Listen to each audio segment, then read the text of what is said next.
So like with any good time travel story, when you solve one issue, there's bound to be more that will cause you disruptions in the flow of time. So, the thing that most likely was going to cause the death of Draken initially was the fallout between Draken and Mikey. And because they naturally were friends with someone like Takemichi, they ultimately ended up in the same location outside of their goons behind them. So a piece of shit falling on our boy's head, a good laugh goes a long way. Laughter truly is the best medicine. So, seemingly, the obstacle is dealt with. And while I knew something was going to come up that would still, August 3rd or whatever day it was, something bad would still probably target Draken or maybe even Mikey himself. But I was unsure of what it would be because seemingly, if the two leaders are saying, hey, we're cool now, you kind of have to fall in line. And if someone wasn't going to fall in line, what would be their motive? What would be the purpose?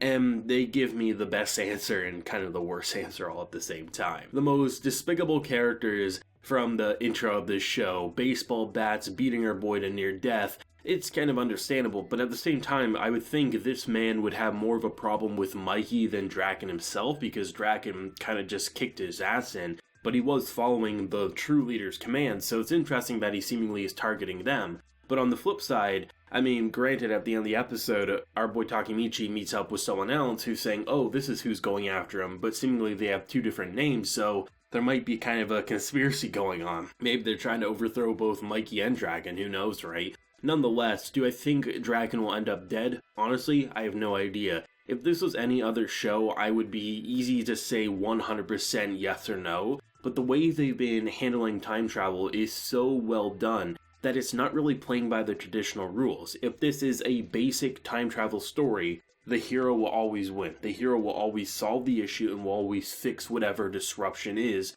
in the flow of time. That's not what this show is. So then, on the flip side, is this a very harsh show? Is this a show that just lives to make you suffer? I don't know. It definitely wants you to suffer alongside Takemichi. This boy gets his ass handed to him. This boy literally suffers physical and emotional abuse beyond measure. But it also has hope sprinkled throughout it. So, it's not really easy for me to say 100% until I see more, especially if next week's episode is really going to hammer it in. No idea if next week's episode will be a death or will kind of hint at one, because really, to predict this show, it's kind of hard to do. But either way, I'm very excited. Do I hope Draken will end up living? Absolutely. I think he's the best character in this show. He's mysterious, he's intriguing, and he's an absolute tank and badass. And hopefully things will work out for them, but only time will tell.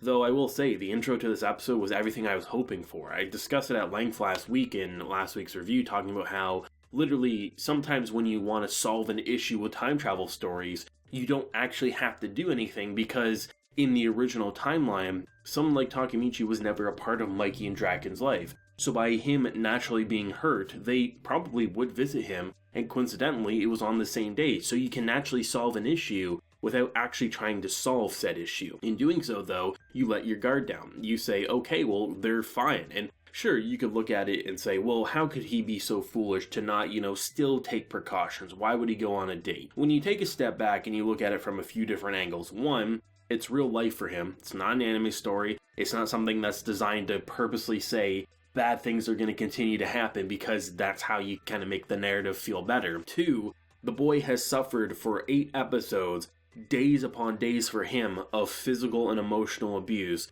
A cute girl saying she wants to go on a date, you kind of feel like you deserved it. So they make it feel believable without it feeling stupid, is probably the best way to put it. And very similar to something of, say, Re:Zero, which I love, it's one of my favorite anime time travel style stories ever, is it has a way of making you say, okay, we're suffering and we're hurting and we're saying, holy shit, this just feels bad. But they always give you something to make you want to continue. And I think the kiss towards the end of the episode was one of the best indicators as such. They kind of blue balls you, they set up this romantic scene, it's raining, they're against a tree, someone phones up, oh hey, rain sucks, doesn't it? It's just kind of like this cute, like, okay, well, even though it would have been a fine kiss, it probably wouldn't have really invoked too much out of us, because given the circumstances, just kind of cute high school hijinks, right? But by having the end of the episode come after he literally had his ass handed to him, he was duct taped, left for dead, and she still looks at him the same way, even though he's not in this badass mood, it really does go to show just how perfect they are for each other in the current present timeline there, and it'll be very interesting to see. Should Takemichi have,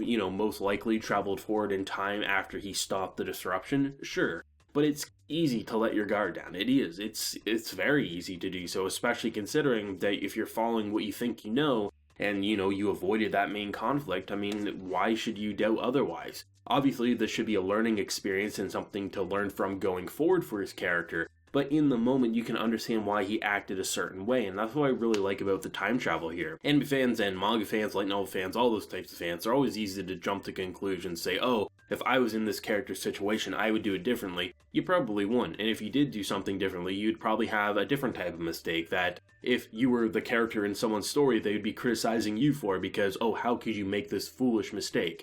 Humans are prone to mistakes, and humans aren't good with dealing with bad emotions. Even the best of us who are, there's always something that's going to come. If you get a baseball bat to your spine, if you get constant threats of trying to literally save an entire group of people from causing horrible things in the future, shit's going to catch up with you. And I think Tokyo Revengers, alongside some of my favorites like ReZero of the previously mentioned show, are doing really good at explaining why characters fail or make mistakes or why they do break down, because it's a lot of shit to bear. I think the one thing I'm most hopeful for with probably a second core of the show is where Takemichi will go physically, because he talks about in this episode how he thought he got stronger because he's been hanging around Draken and Mikey, which is an understandable thought process. You're not getting your ass handed to you as much, feel like you're in a good situation, but he hasn't physically gotten stronger. Mentally, I would argue he's gotten stronger given how much he's had to deal with. So I'm curious if this will be like the arc or the moment that will really propel him into training more, maybe physically, learning hand-to-hand combat moves from characters like Mikey and Draken if he lives. So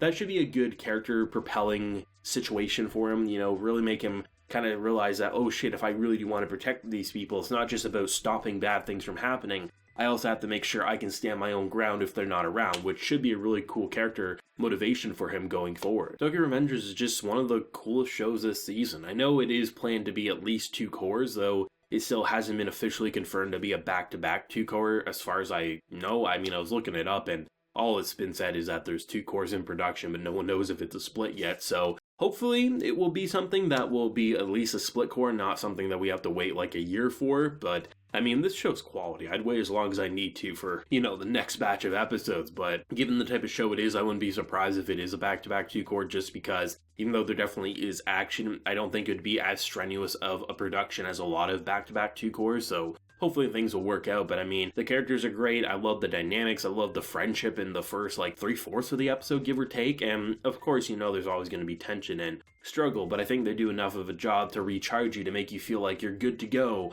before they hit you with a train once again to say, nah, things are going to get even worse before they get better. Let me know your thoughts and feelings, and definitely those theories down below. Do you think Draken's going to make it out of this situation, or do you think this is going to be the moment where he officially dies? I'm rooting for him to live, but I wouldn't be shocked if he dies, if I'm being honest. Let me know down below, drop a like to help promote the video, and subscribe if you're new around here. So until next time, everyone, please take care and have a good one.